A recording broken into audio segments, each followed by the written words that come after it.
Abakristo mu Wakiso bakedde kweyiwa ku kigo ekya St Jude Wakiso okwetaba mmisa y'okunyenya amatabi era ng'ene Jude n'ebooga nga n'abalala baganyenyereza mu bimuli bya Keleziya.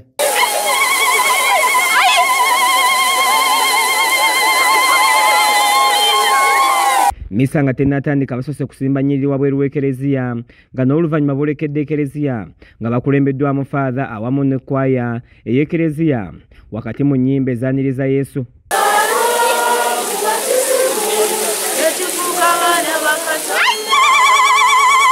Misa eyimbiddwa Reverend Father Noah Serunjogi amyuka bwannamukulu w'ekigo kino ng'asaba Bannayuganda bonna okwejjamu omutima ogw'okuwoolera eggwanga eri abakola obubi kuba Katonda takyagala era ne Yesu teyakikola nga n'abata muganda we Yokaana Omubatiza enkeera yagenda ku kyalo kwe baamuttira n'abawonya endwadde.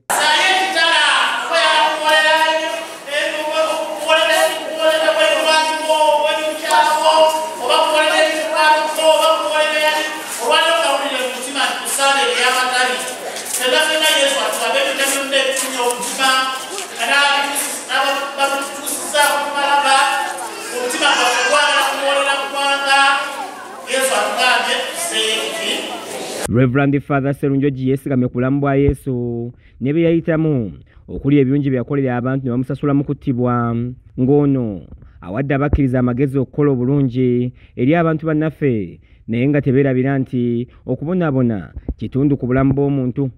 Ne bwe tunaaba nga tukola bulungi ne bwe tunaaba nga ekintu kigenda bulungi mu bulamu bwaffe we shall not eliminate suffering. Nti bulijjo okubonaabona kujja kukola kujja kubeerawo ne bwe tunaabeera balungi batya. Wano wasinze naawe abantu amagezi okusonyiwa n'okweyisa obulungi n'okwongera okwennyika eri Omukama kubanga kye kiddukiro kya buli muntu.